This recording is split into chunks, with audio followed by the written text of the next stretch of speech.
for coming. I'm Nick Aldridge. I'd like to welcome you all.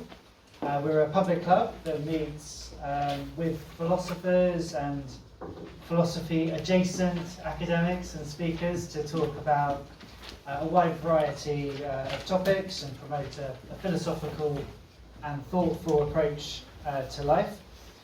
All levels of experience doing philosophy are welcome. You don't need any prior knowledge. We try to keep the talks interesting and deep enough to provoke some thinking, but hopefully not too many technical terms.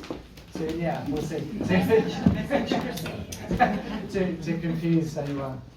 I've been chairing the club for a few years now, and we're able to keep it going partly from the contributions of people coming to the club. So thank you everyone who's been able to buy a ticket today. And we also get some support from the OSO Arts Centre and from the Royal Institute of Philosophy. So that allows us to offer tickets free of charge for anyone who needs one.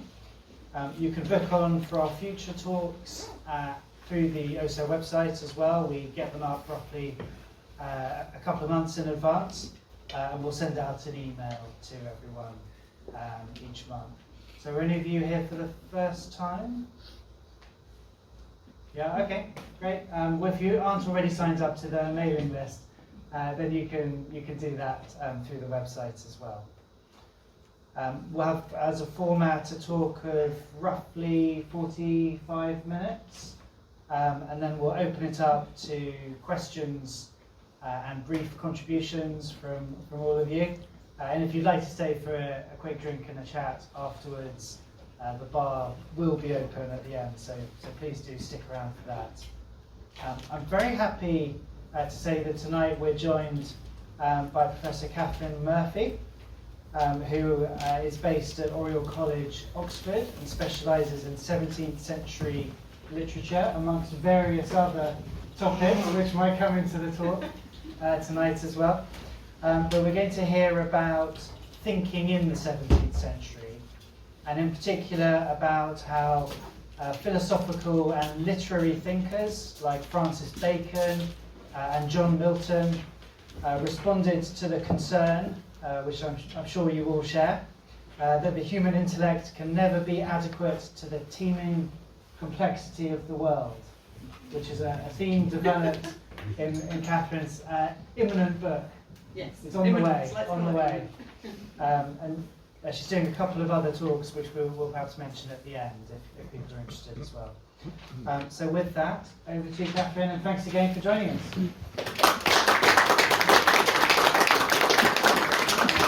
Thank you so much for the kind invitation and the warm welcome. You may have noticed that there are pieces of paper at your seats, which constitutes a handout, but I'm not going to be lecturing and insisting that you look at number 1 and read it with me during the course of this talk. It's partly there because on previous occasions where I've given talks which have involved quotations from 17th century prose, people have come up to me at the end and said, could we please have the quotations from 17th century prose, because my declaiming them does not stay in the memory in the same way as having them on paper does. So I'm going to talk today, as Nick was just suggesting, about thinking and thinking about thinking in the 17th century and in the writers that I spend a lot of time thinking about, although Francis Bacon and John Milton will be conspicuous by their absence in what follows. And I'm partly inspired in wanting to talk about that tonight because at the start of this academic year, in October, I met with my students in the way that I normally do at the start of term to catch up on the summer's reading and thinking and to talk about what we were going to read together during the coming term. But this year, something had changed because in September, the University of Oxford had announced, without informing its academic departments, that it had purchased for all staff and students a license for ChatGPT 5 as part of the institution's commitment, and I quote here, to harnessing the technology's transformative potential in order to accelerate high-impact, curiosity-led research and innovation. And it may very well be true that for students and researchers and, and for people working in many domains, and some of you may be these people, in the sciences or engineering or medicine or computing science, that it transforms the capacities of work. The areas that require analysing large amounts of data or performing complex mathematical operations can be eased and speeded in ways that genuinely will help research. But in the humanities, where critical thinking, the development of independent capacities of attention and judgment and analysis, and the unfolding of one's own idiosyncratic style of thinking and a written voice, those are the really important things. In that context, the university's decision to implicitly encourage our students to use the summary and text production capacities of AI to substitute for their own reading and thinking left me anxious. So I had a Luddite desire to throw my clogs into the machine and to try and gum up the operation of this slick new apparatus that was threatening to replace me. But this Luddite desire aside, there is an opportunity here, I think, to articulate what is threatened and how we might go about preserving what is valuable. And what is threatened, I think, what I worry about for my students, is the students' opportunity and all of our opportunities to discover what the poet Samuel Taylor Coleridge called the mind's self-experience in the act of thinking. That crucial experience of working with and against and through difficulty, discovering the motions of one's own mind in trying to articulate oneself in speech and writing with or against the ideas of others. And so, in my meeting with my students at the beginning of term in October, I made an impassioned speech, and I gave them a handout as well. I made an impassioned speech about their need to develop their capacities of attention and independence and their own idiosyncratic voices, their need to embrace the difficulty of thinking and writing with all of its frustrations, and to undergo the experience of reading and writing and thinking as a route both to discovering the capacities of their own minds and a deepened sense of the complexity of the world. I quoted my friend David Russell, who recently wrote that although some people have credited a book like Middlemarch with changing their lives, no one has had this reaction to a summary of its plot. And I finished by saying that if you want to change your life and mind, and great art and discussing great art and thinking and writing about it will do that, then you need to do that reading and thinking and writing for yourself. And it turned out, to my great relief, that the students didn't need my kind of Dead Poets Society performance. Of course, they were they had chosen to be there in order to read and to think and to develop those qualities of attention and judgment that I was trying to encourage, those intellectual virtues. And they felt rather insulted that the institution might seem to try to take them away from them, and possibly also that I was so impassionedly trying to warn them against it. Though apparently quite happy to use ChatGPT to suggest a recipe to cook from the single carrot and tub of tahini and tomato ketchup and chunk of cheddar cheese that they happen to have in their fridge. They didn't want to use it to supply them with a summary of Middlemarch. And one of them reassured me. "Don't worry," she said. Our generation, it's always terrible when students say this, our generation really likes things like cassette tapes and vinyl records. It's going to be the same with this. We're just going to be really into vintage thinking. Vintage thinking, or I suppose what we just call thinking, which has now become a kind of quaint artisanal practice, the kind of thing that people who bake their own sourdough bread or take pottery classes might indulge in. And I suppose there's some comfort for me in the fact that she is confident that literary criticism, reading and writing will persist, even if in a slightly kind of fetishized and obsolescent way. But I do hope that there is more left to us than that. But I was, as this will suggest, really struck by my students' phrase, in part because in my academic work I spend a lot of my time thinking about the thinking and the thinking about thinking of the English 17th century. And I'm continually struck by how in the 17th century early modern writers were as concerned as we are about how technological and cultural change, the discovery from the European perspective and colonization of the Americas, the telescope, the microscope, the proliferation of print, all of these technological challenges to the known world, how these changes were threatening capacities for thought and thinking, and how, therefore, in the period in which I'm interested, they came up with strategies to amplify their own and other minds' self-experience, what in contemporary cognitive science would be called metacognition. I've just been teaching a course called Artifices of Intelligence, in a slightly gimmicky way, which is devoted precisely to this kind of ways of instrumentalizing thinking about thinking in the 17th century.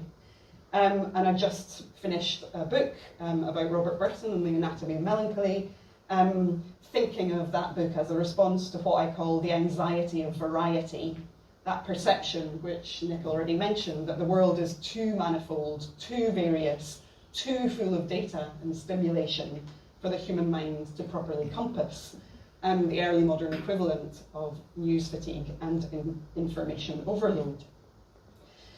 There were many tottering universals in the 17th century. Religious and political polarization due to the Reformation and the Civil Wars meant that religion and monarchy, previously more universally conceived, were fractious. The Latinity of the universities and what Thomas Hobbes called Aristotelity, the domination of Aristotle as the philosophical medium at the universities, was also being challenged. There were crises of impartiality and authority and of ways of warranting the truth of circulating information. And when I think about the fury that the massive plagiarism machine that is generative AI, which has scraped all available human learning and culture in order to produce text and ideas which are then deracinated, divorced from their creators, I think of the early modern anxiety about what the period called polyanthian helps. And this is indeed on your handout, but this is also not a student lecture, and you therefore do not need at all points to refer to your handout. What the period called polyanthian helps and pocket learning, techniques of epitomizing domains of knowledge and abbreviating the work of learning through summaries and excerpts, so that, as Burton wrote, people cannot distinguish between a true scholar and a drone, or between him that by reason of a strong voice and some triumphantly polyanthian helps steals and gleans a few notes from other men's harvest, and so makes a fair show, on the one hand, and on the other, him who is truly learned indeed. And I much sympathise with this in regards to the crisis of assessment in universities at the moment, with working out what text that has been produced has been written by human hand and mind, and what has been produced by the probability machine.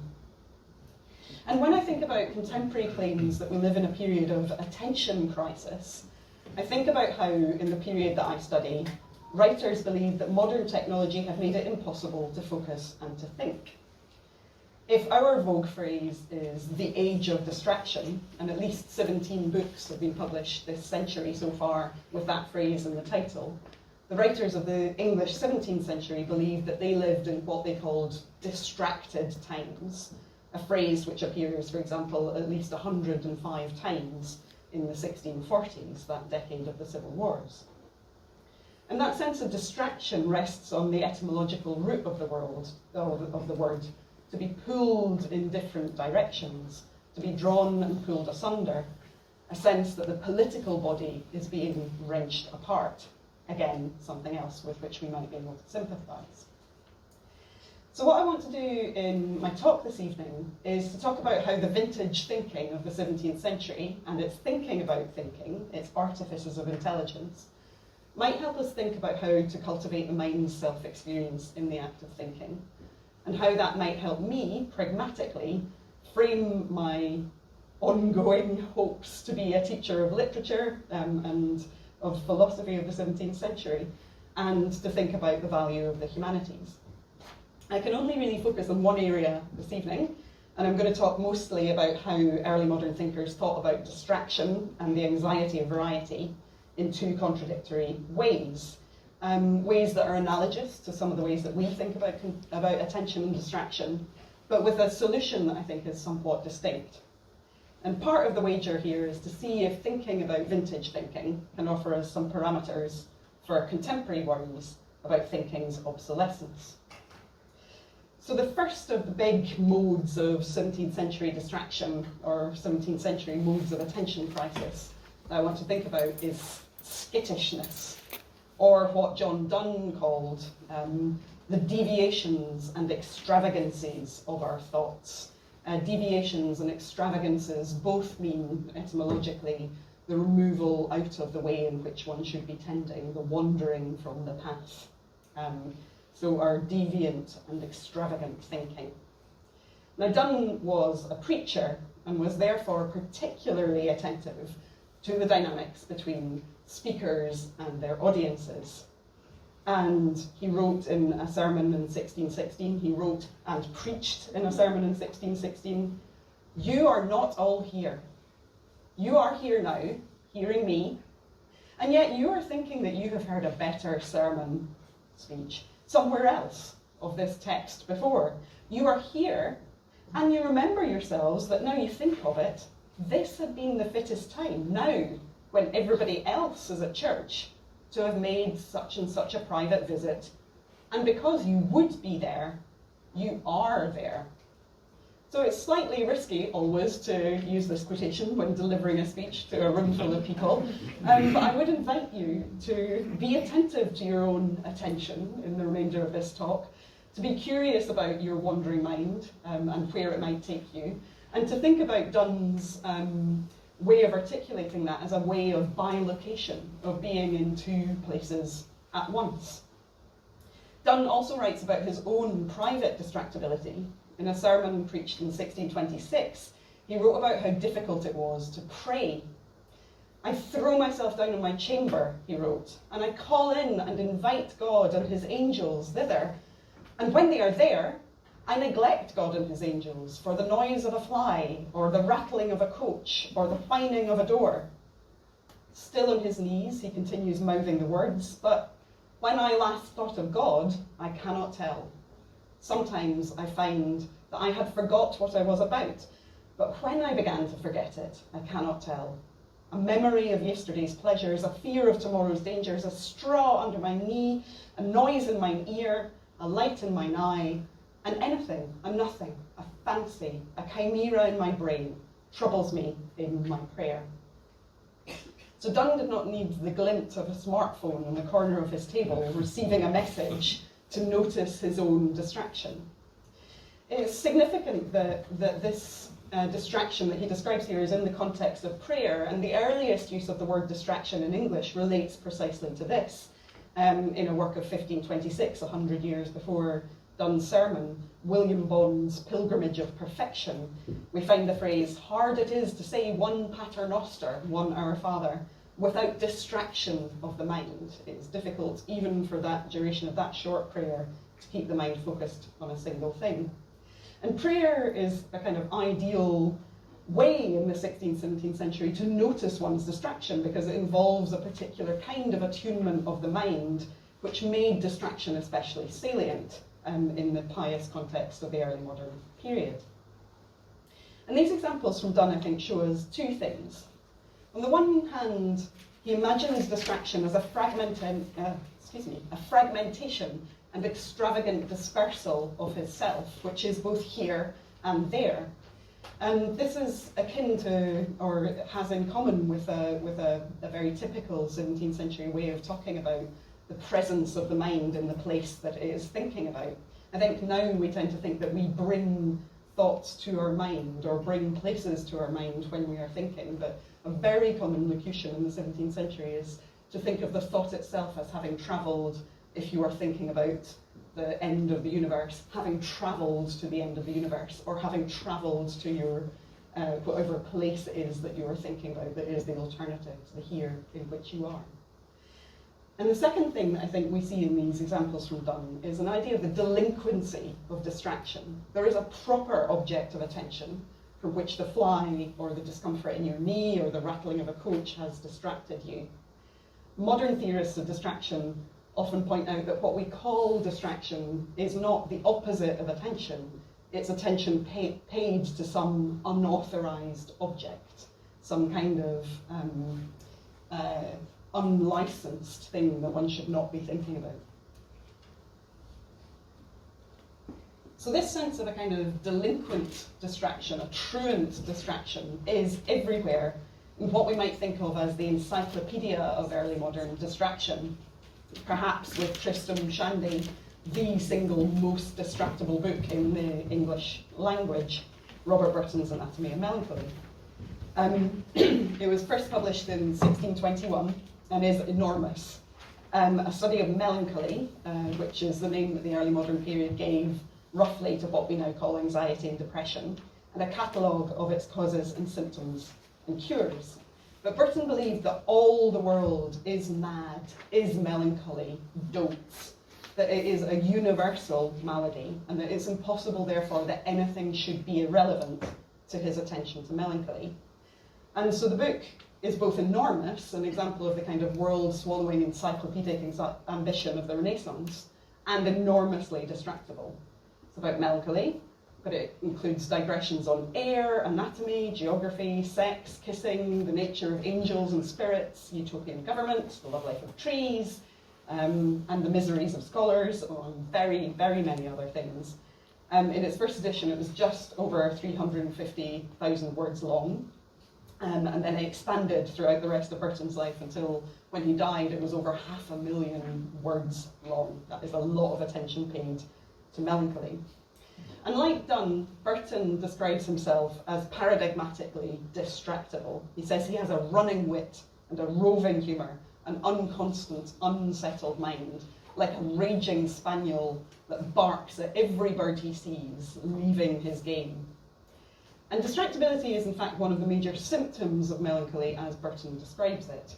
He says that as a man that's bitten with fleas or that cannot sleep turns to and fro in his bed, melancholics' restless minds are tossed and vary. They have no patience to read out a book. And if not being able to finish a particular book is a sign of raging melancholia, then I think it is as epidemic in the contemporary world as ever it was in the 1620s. And indeed, that's often produced as anecdotal evidence of the contemporary attention crisis, the inability to sustain attention across a whole book. Melancholics, he says, vary upon every object heard or seen, so that if they hear music or see dancing, they have naught but bagpipes on their brain. So this model of distraction, this kind of skittish spaniel mind, diverted from its task by every fly or unexpected stimulation, is a kind of magpie-mindedness, and pathologizes disordered attention as symptomatic of a wider mental condition. But as the thought of having naught but bagpipes on the brain suggests, the flip side of melancholic distractibility is fixation and obsession. It's typical of melancholics, Burton tells us, to be immovable and fixed in their conceits. The intensity of melancholic attention lacks proportion. Melancholics are as serious in a toy as if it were a most necessary business of great moment and importance, still thinking of it. And that threefold still suggests the repetitious, obsessive recursion of fixated attention, stuckness, and repetition without change. Objects of attention, then, are either too various or there is only one of them. There are two equally pathologized extremes of attention, both of them typical of melancholy, fixation and distractibility. So this suggests that the early modern portrayal of attention crisis suggests that a crisis of attention might not just be attention deficit, a tendency to distraction, but in fact also result from excessive attention. These distracted times might be characterized by paying too much attention rather than too little, a form of hyperfocus, which is indeed one of the symptoms of ADHD, famously a disorder of the attention, much diagnosed today. So what is pathologized is intemperate, immoderate attention, not its lack. This chimes with something that the contemporary critic Alessandra Aloisi says.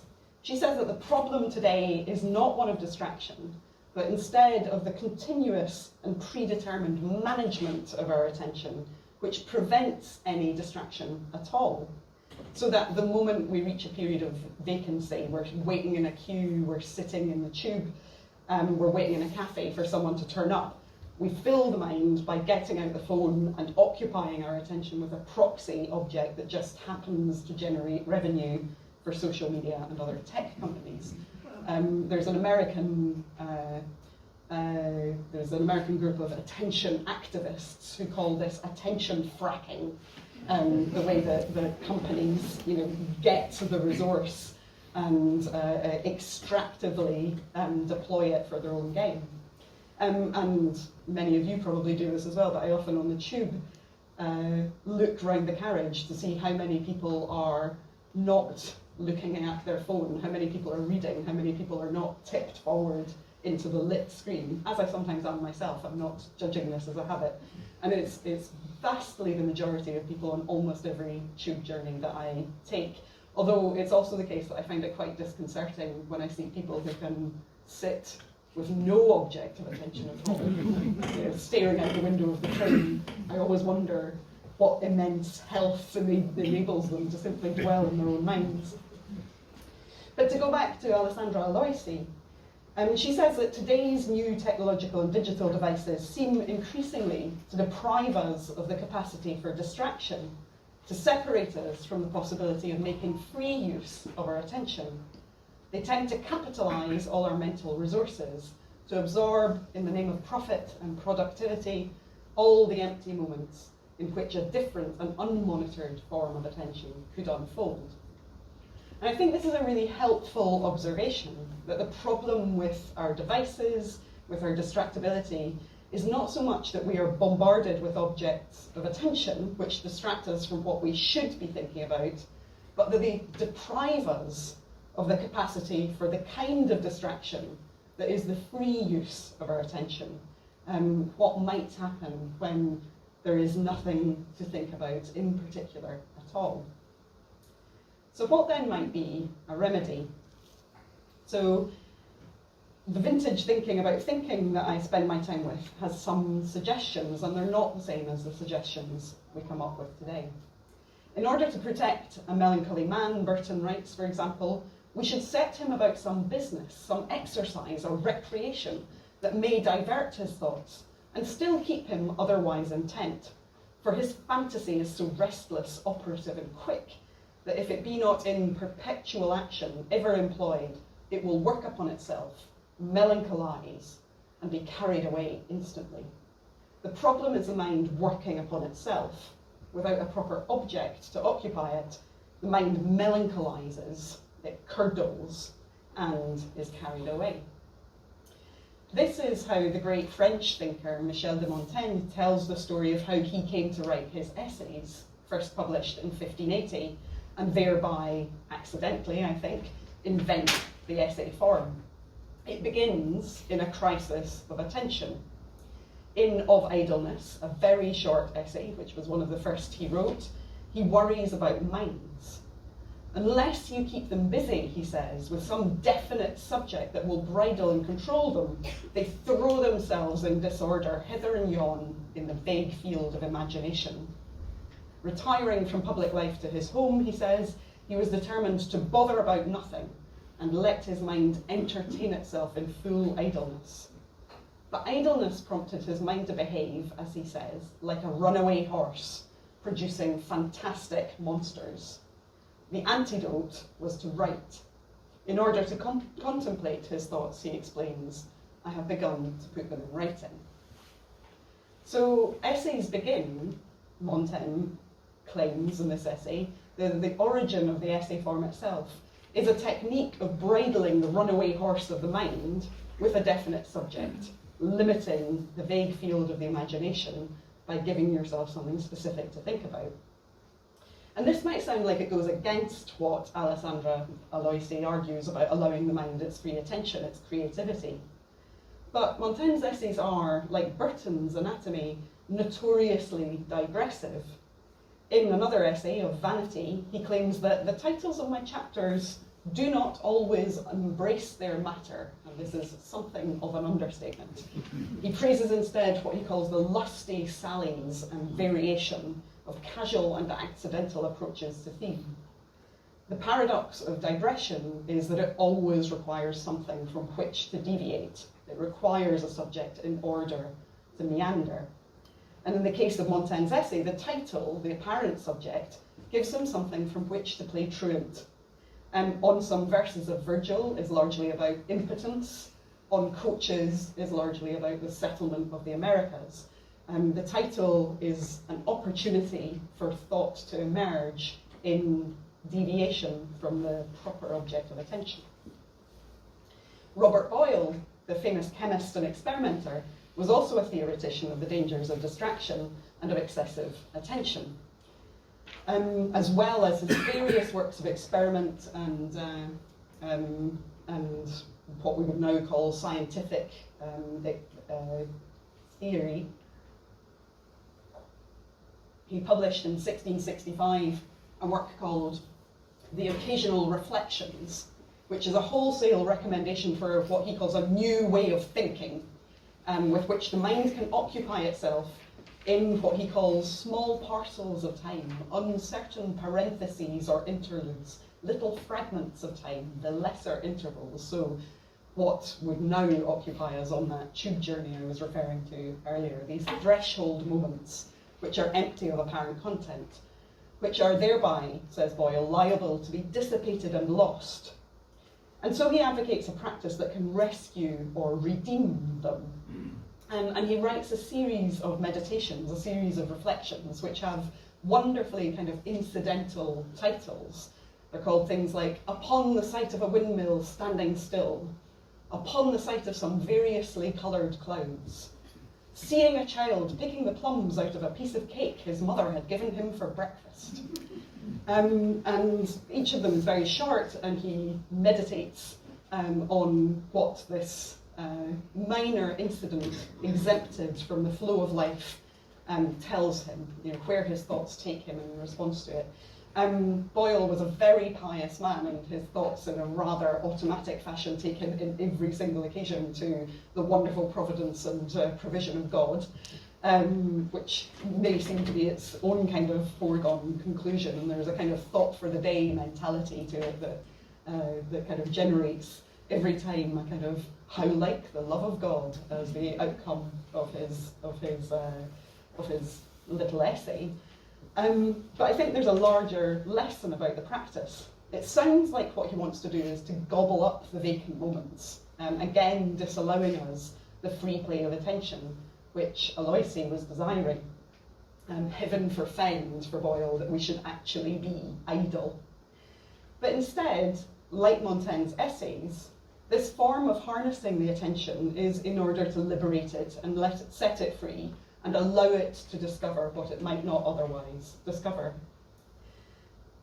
But Boyle says that cultivating this kind of occasional thinking, as he calls it, can make the world vocal, so that almost every occurrence, the little accidents of life, as he calls it, can speak, can be made meaningful. This is like a form of mindfulness, but it's mindfulness which encourages the mind to play and pursue the objects it discovers rather than to let them stand kind of impartially distant. And the second thing that I think Boyle says, which is interesting, is that these trivial subjects are like dowsing. This in an early essay, an excerpt from which is on the handout, and which is sometimes called now the doctrine of thinking. He talks about how when we are meditating upon a subject, sometimes there will come across us a thought or more that if it is not presently improved, that is to say, written down and cultivated, it is likely to be lost. And so he says we shouldn't allow ourselves to dismiss the deviation and the digression, because the deviation and the digression may be where the best things to discover are. And thoughts, he says, these trivial and vulgar-sized thoughts are like hazel switches that are said to help metallists to the discovery of minds. So he's imagining, the kind of practice of dowsing, where a forked hazel stick will discover wells or hidden water or hidden mines. The idle tiny thought, the twig of thought, might uncover riches.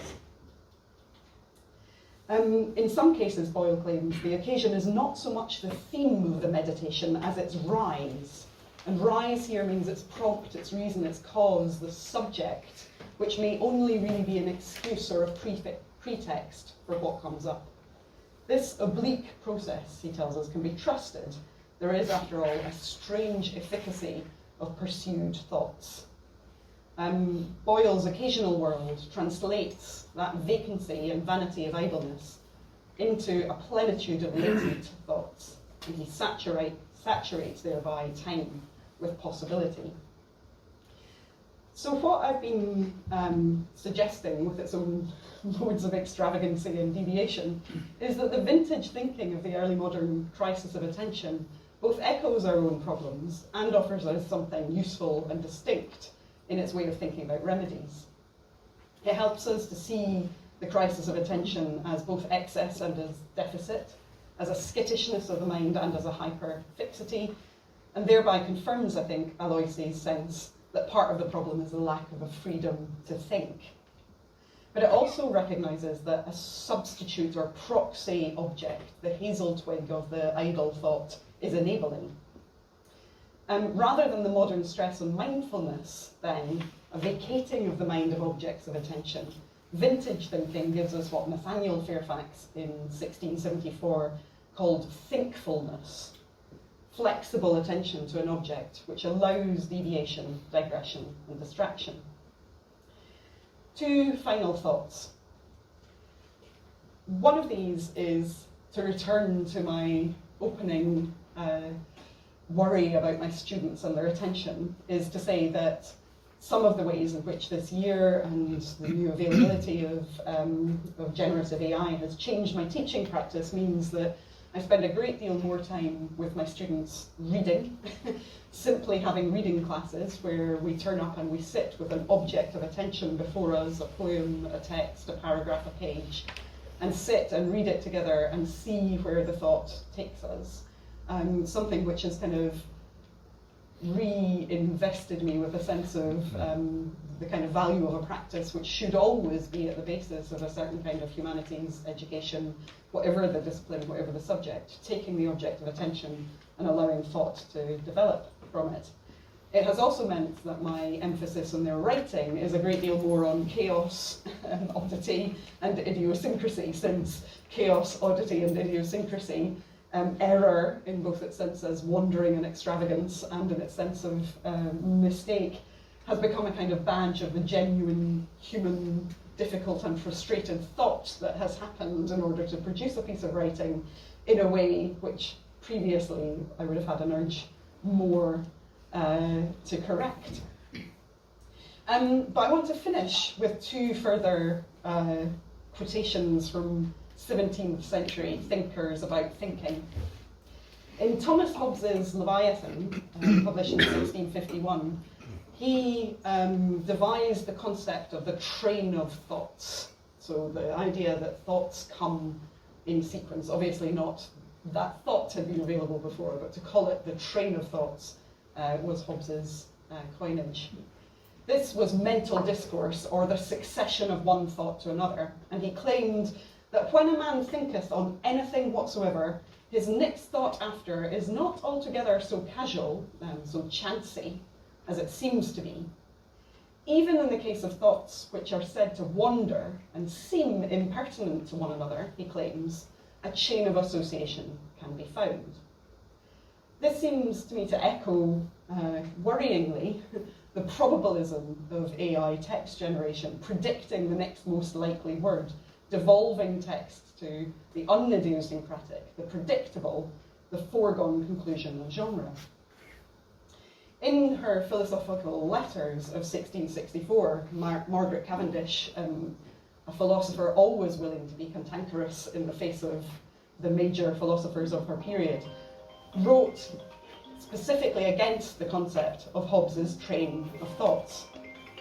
I'm slightly worried that that's me. Is it? Sorry. No, it's not. I'm very sorry. No, you're relieving me because I thought it was coming from my pocket. Cavendish wrote against Hobbes's concept of the train of thoughts. I must confess, she said, that thoughts, for the most part, are made orderly, and yet they do not follow each other like geese. For surely, man has sometimes very different thoughts, as, for example, a man is sometimes very sad for the death of his friend, and thinks of his own death, and immediately thinks of a wanton mistress, which latter thought surely the thought of death did not draw in. Sigmund Freud would have had no difficulty in explaining the sequence of thoughts that runs mourning from a friend, fear of one's own death, sex. But Cavendish was writing far too early for the pleasure principle or the death drive.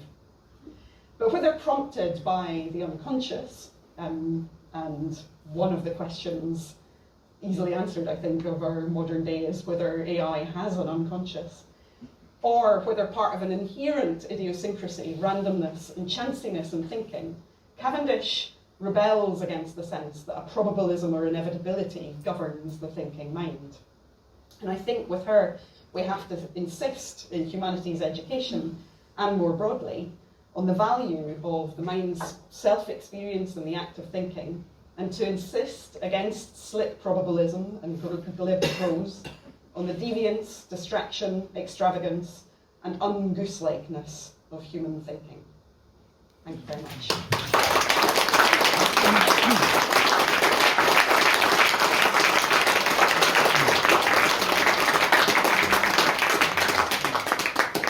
Shall I have a sit?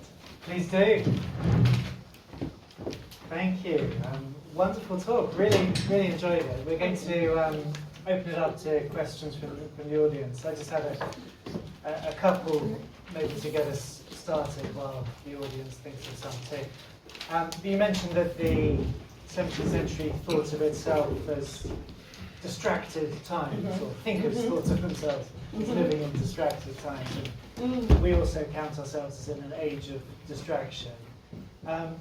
Is it particularly these two times, and why? Or is it a constant doubt that we should be paying better attention than we are to things? So I think my entirely equivocal answer is I think it would be difficult to find a period in which there was confidence that all forms of attention were functioning perfectly appropriately, that children in school were attending exactly as they should be, and that all was well. I think there is a perennial kind of fear that we live in an unprecedentedly distracted age. So I think that at points where there are particular forms of technological change that mean that some cognitive processes are shifting from things that were performed by the mind as part of a process of educational acclimatization or familiarization, at times when those become expropriated to other forms of technology, I think there is an increasing worry about the capacities of attention. And so I think that happens in the 16th and 17th centuries partly as a result of a proliferation of print and of particular forms of print genres that mean that learning that previously was expected to be incorporated in the person is then distributed in kind of objects which hold memory on behalf of the person. And I think that causes various anxieties about skills that are being lost. And then, I think it's very obvious in our own period. Plato has Socrates make the same claim, that writing is a terrible, terrible, deleterious technology that will destroy memory and destroy attention. And I've got nothing against writing. So I appreciate that that time changes and tolerance levels for modes of technology change. But I think, as I say, I think we always worry about attention, but I think there are particular crisis points around shifts in technology. I sometimes try to comfort myself these days by thinking that academics in general hated Wikipedia when it emerged because they thought it was going to destroy facts, truth, and students' ability to glean knowledge. Every academic I know uses Wikipedia. So, you know, I appreciate that there's an extent to which in 20 years' time, some of the new generative AI tools will have become, in some sense, domesticated within our fields. We have had a few talks on artificial intelligence, as you'd expect. Yeah. I'm just interested in the level of horror, or at least resistance amongst academics. If you're needing to refer to a whole body of literature that you haven't specialised in, you're not tempted to get a quick summary. I'm not a total kind of refusenik on this front, and I think, I mean, the ways in which in making policy for our students and making guidance for our students, there are some ways in which it can be very useful as an initial overview of field, gaining a sense of the beginning bibliography that somebody might read. My fear and my resistance and my advocacy emerges at the point at which the reading, writing, or thinking might be undertaken by a device or by a different process, so that any given text may not have been experienced, read, and thought through by the person who is then laying some authoritative claim to the content of that text. Yeah.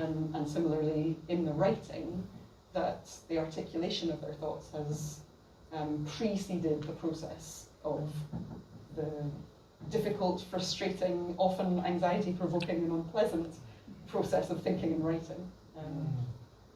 Yes, I think it's another sort of concern about its effect on authenticity, isn't it? You talked about the facsimile of learning, and I know someone was telling me that they were using ChatGPT to write an appropriately caring and personalised message to a colleague who'd been bereaved. And there was a sort of concern there, isn't there? About, there's a concern. I mean, that specific case I find very interesting because in bereavement and in words of condolence, too much originality is not to be desired. I guess. I mean, personal, authentic feeling is to be desired, but the sense that in some circumstances, I'm sorry for your loss is the right thing to say. Yes. And not, something that rests on your original articulation of a particular form. It depends very much on the circumstance. But it's a very interesting case to choose, and actually one that Burton talks about after giving a cascade of examples of other consolatory literature. He says, I will not add to this because the consolation is effective in its already existing articulation. Originality is not desirable necessarily in that circumstance. Which is not to say I think you should expropriate the writing of condolence messages to ChatGPT. It's just an example of a domain that is particularly formulaic already. And in some ways rightly. And last question before we open it up to everyone. What do you think this anxiety of variety reveals about the standards to which these thinkers were aspiring? Because writing a book of 500,000 words about how hard you find it to concentrate on something does seem to be what were you hoping to achieve? Well, I mean, Burton gets himself into a kind of infinite loop where he says near the beginning that I write of melancholy by being busy to avoid melancholy. So in order not to feel melancholy himself, he will take as the object of his attention melancholy in order to avoid the melancholy. And in the process of taking melancholy as his attention, he deviates from it into digressions, which always then loop him back into thinking about melancholy. So I mean, Burton is an extreme case, but it is certainly the case that the ambition that many writers of the period, you know, Francis Bacon, declared in a letter to, I think to his uncle, but declared in a letter in any case that he was going to take all learning for his province. All of knowledge, all of learning, that is... Got to start somewhere. You've got to start somewhere. That's the field that I will survey. Yeah. And it was a period in which the kind of non-specialist, world-encompassing project was both conceivable and desirable. You know, the Czech, the Moravian scholar Jan Amos Comenius wrote, trying to create a project called Pan Sophia, which was going to amalgamate all learning into a single book and a single project so that everybody could achieve total knowledge. I mean, of course. But we don't tend to have that kind of, or at least we don't have it at the level of the human. I mean, there are kind of totalizing projects of information gathering, and indeed some of them are enabled by these technological advances. Wikipedia being, I suppose. Yeah, but where it has to be a collective endeavour undertaken by many, not a single endeavour in mind. Well, let's open it up. We have James here with a microphone who can dash round. We have two already. You'll need to speak right into the microphone, just so you can be heard by everyone. Thank you. Hi there. Have you any thoughts about how people actually acted pre and post the age of at this age? And do you think that that we can learn anything pre and post the age of AI on the basis of the age of distraction? People acting rather than the thinking alone. Yeah. En masse, perhaps. Yeah, interesting. Depends what you mean by acted, of course. I mean, Behaved. yeah. Well, I mean, of course, these because these changes are connected with particular kinds of technology. Then and are often. I mean, I was talking about prayer earlier. There are lots and lots of changes in the way that people endeavour, both individually and collectively, to worship across the 16th and 17th century, which may not seem to be about attention and distractibility, except insofar as there are some developments in Christian communities not to follow set forms of text, but instead to follow extempore prayer, where the prayer comes to you as a kind of inspiration in the moment. And that kind of emphasis, I mean, Boyle was not of that sort, but that kind of emphasis on the potentially kind of valid nature of the passing, unexpected, casual thought as being worth, the expressing the social discussion is certainly something that you might think about as being related to these things. I suppose you could also think about political. There's a lot of discussion of the ways in which the conflicts of the Reformation in Europe in the 16th and 17th centuries, the wars that were caused, and the civil wars in England, were in some ways fed by the availability of pamphlet literature. There was a sense that both enabled different forms of community to set up, enabled the circulation of ideas, including heterodox ideas, in a much more kind of widespread way. And there are kind of causal relations that you can try to argue for between those kind of shifts, which are both technological and cognitive, and events in the world. But I'm not sure that's what you're asking about. I'm not sure what. Kind of, yes. It is, yeah. Do you want to move a bit further away from the projector? Yeah. Is that better? Yeah. Let's take the next question. Thank you. First of all, thank you for explaining all that wonderful flip-flopping of ideas during that period. What's interesting about that is that you haven't explained, people could see pros and cons in both approaches, and I think, quite honestly, that's the natural outcome of this, that if you want to focus on something, you take one particular pole of view, and it should be focused rather than total attention. But if you want to actually evolve naturally, you allow stimulation. That's what human beings do. So it's staggering that that didn't actually come out as a natural outcome of, we've got great pros and cons, and it's horses for courses. And another point is, Buddhism, thousands of years ago, showed how hard it is to concentrate. So no news there. Did nobody actually pick that up? Sorry? What was yours? Did nobody pick that up, that attention focus is a really, really hard thing for animals, humans? You mentioned mindfulness and the sort of idea of focusing to empty the mind of other thoughts. It's a naturally almost impossible thing to do. Yeah. Oh, I mean, I think... so I think that those are really interesting and stimulating things to think about. I think...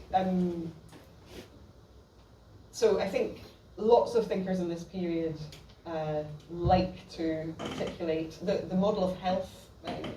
This is also not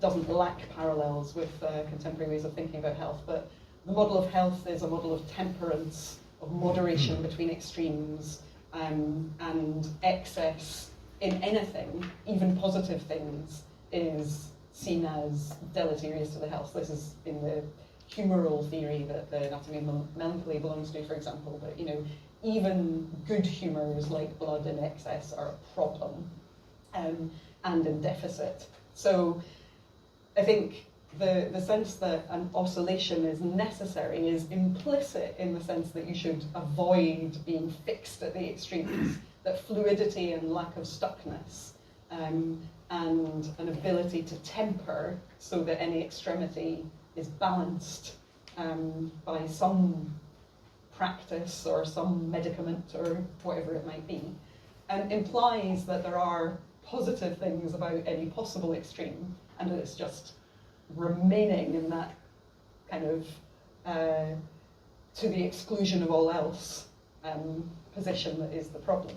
And I think the Anatomy of Melancholy, for example, a difficult example not to keep recurring to, mimes that oscillation in that it will kind of fall into passages of fixation and then rouse itself into passages of distraction and then fall into passages of fixation again, with the intent that as a kind of satirical model, it is showing you that the kind of the compensatory mechanism is what should achieve a kind of temperance rather than the fixity of the extremes.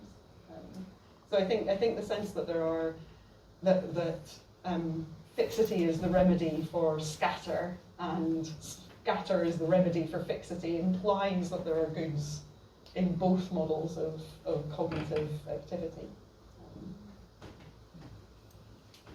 Thank you. Who would like to go next? One just in front of you, James. Thank you. Hi.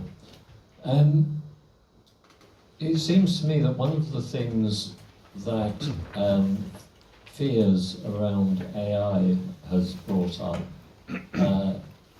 is that it's always connected with an existential fear, be that the destruction of careers, professions, right up to the possibility of the destruction of humanity.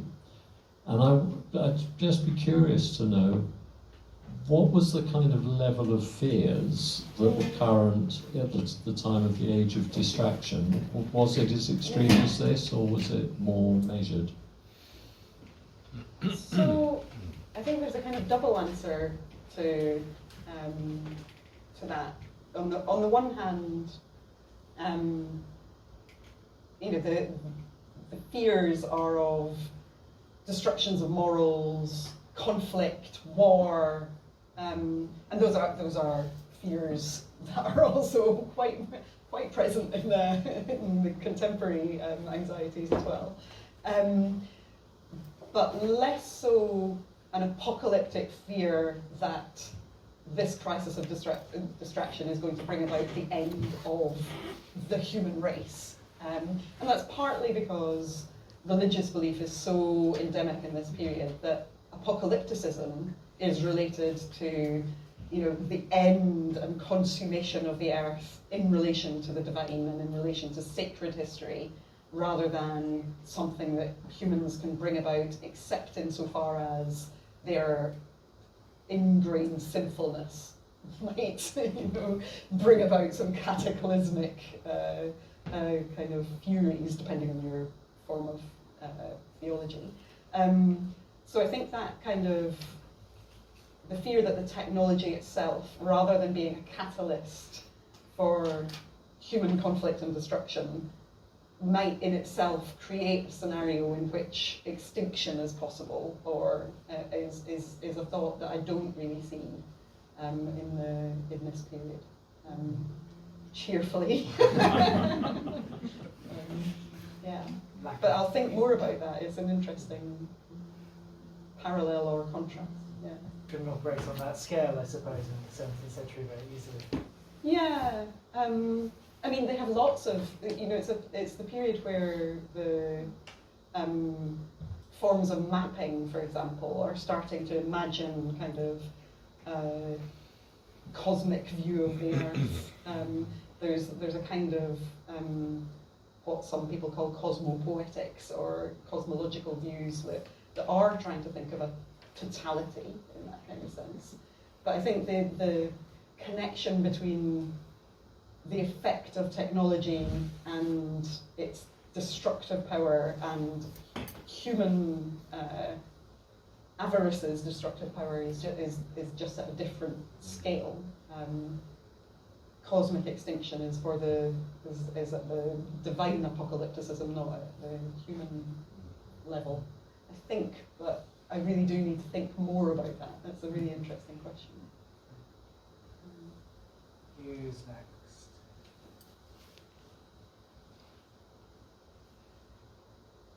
You are all here, and yet you are not here.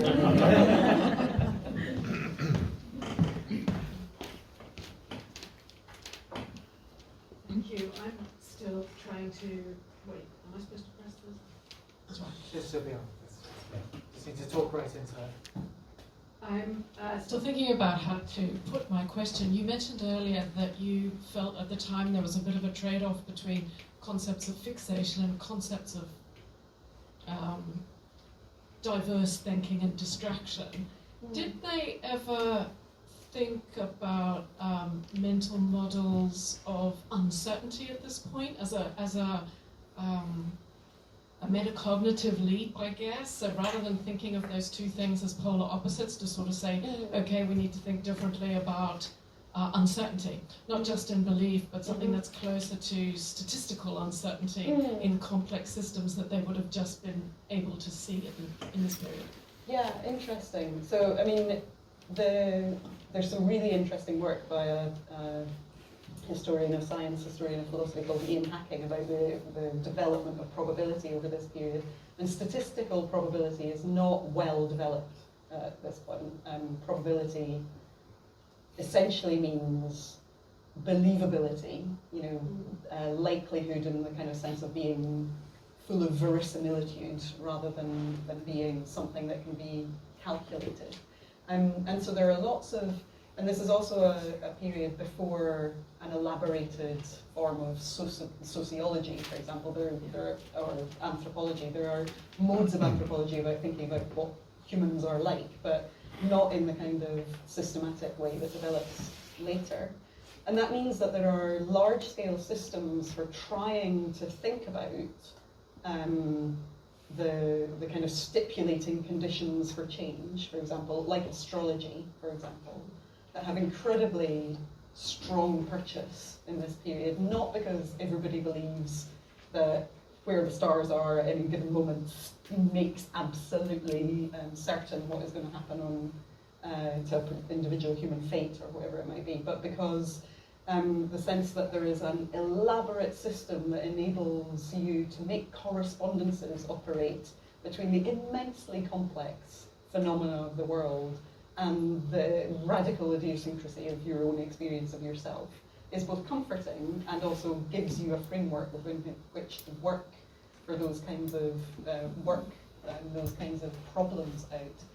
And so one way of thinking about it is to think that they have other systems for thinking at that kind of scale of how do you relate the individual fate to grandiose system. But I suppose another way of approaching that question is to say that this is also a period where there's a major kind of reworking of skepticism, ancient skeptical philosophy, as a live option. Montaigne is a major figure in this conversation. Ways of saying, the kind of basic, the one thing we know is that we don't know anything, that everything is so radically individual and idiosyncratic that it's just not possible to make certain truth, because any enumeration of the particulars of the world will end up with an exception, which means that whatever you have just said is a claim about the truth of the world will be undermined at some point.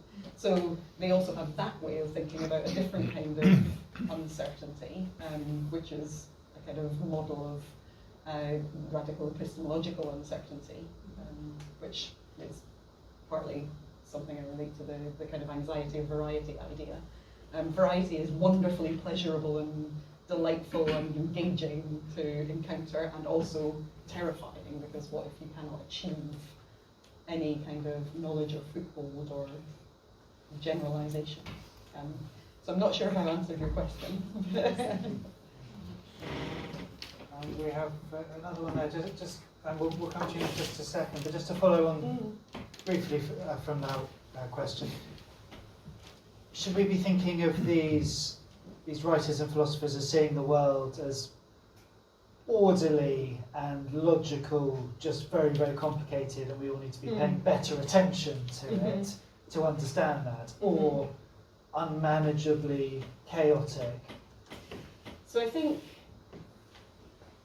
so rare is the writer in this period who does not have a fundamental sense that there is a complex order, but that it is beyond the compass of the human mind.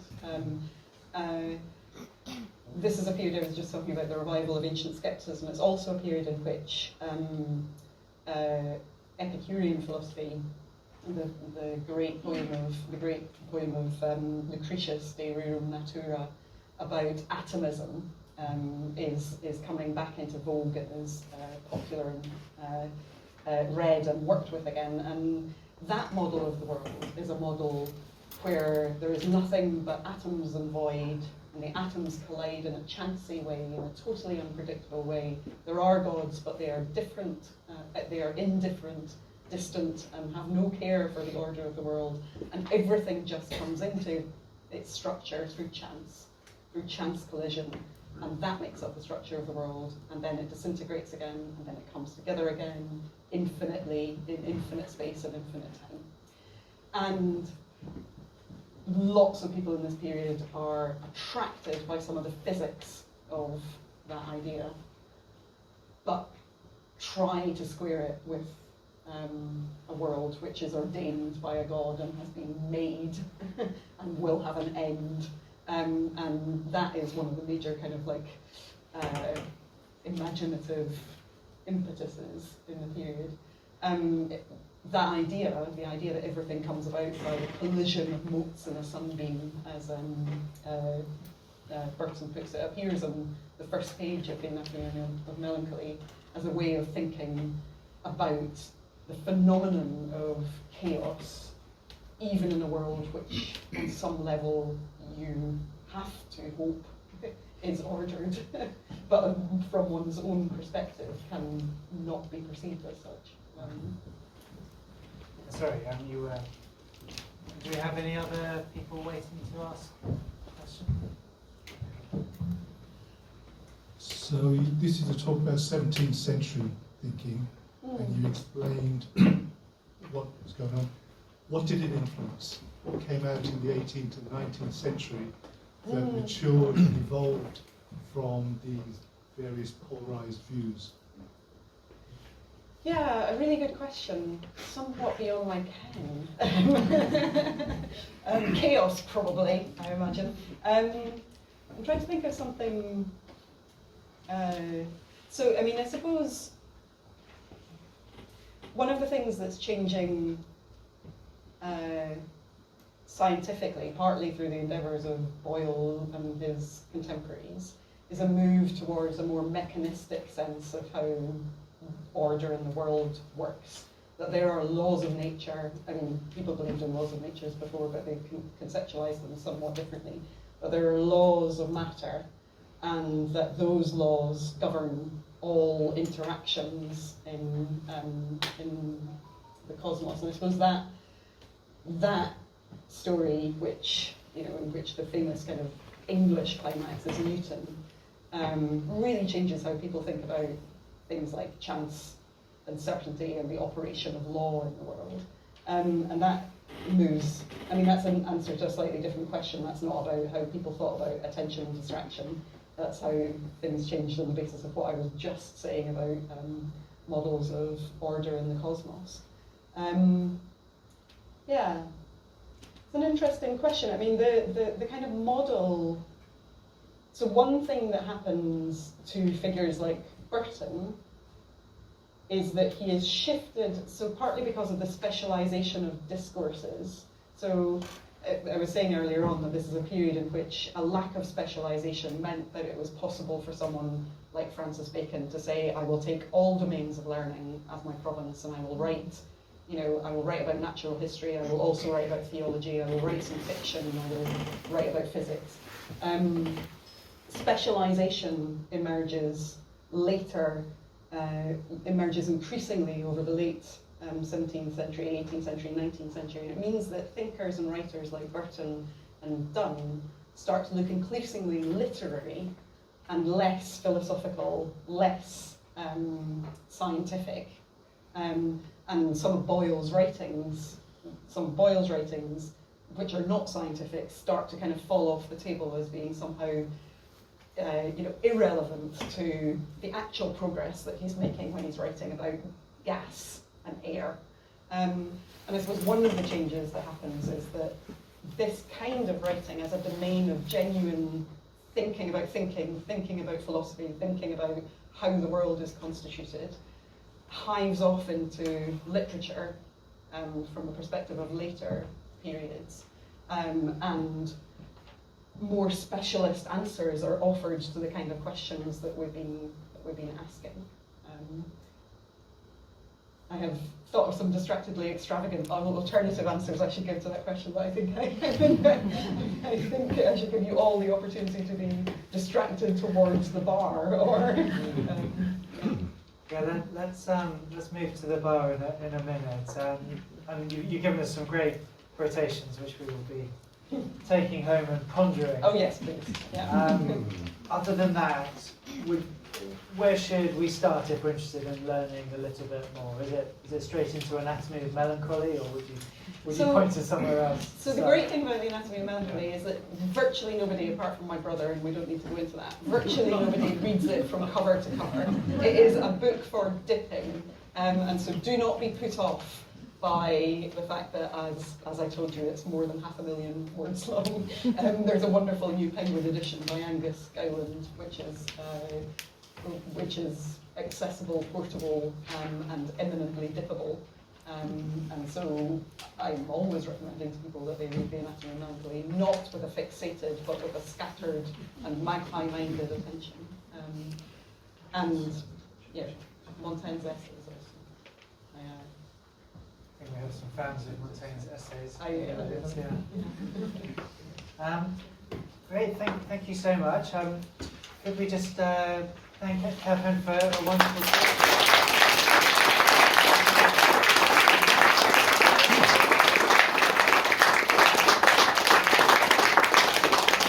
Before we rush to the bar, just a minute of your time. We have a talk again in 4 weeks. So Tuesday the 24th of March with Professor Derek Matravers, who writes about art and heritage, but also has an interest in the philosophy of politics. And we've been hearing a variety of different perspectives this season, I suppose, of talks around the role of the individual and how we relate to others and to the state in politics. And Derek's going to be picking up that theme, looking at the philosophy of T.E. Hume, a philosopher and poet who was called the first conservative of the 20th century, and described by T.S. Eliot as classical, reactionary, and revolutionary. Those are compliments. So that's a good thing for T.S. Eliot at least. So we expect Derek is going to talk about Hume's view of human nature as deeply flawed and therefore in need of external discipline, order, and absolute values. So if you're fans of any of those things, and I'm sure you are, please do come and see us again for an evening of order and discipline on the 24th of March. And I hope you've had your anxiety of variety eased a bit tonight, and we look forward to having a chat in the bar. Thanks so much, everyone.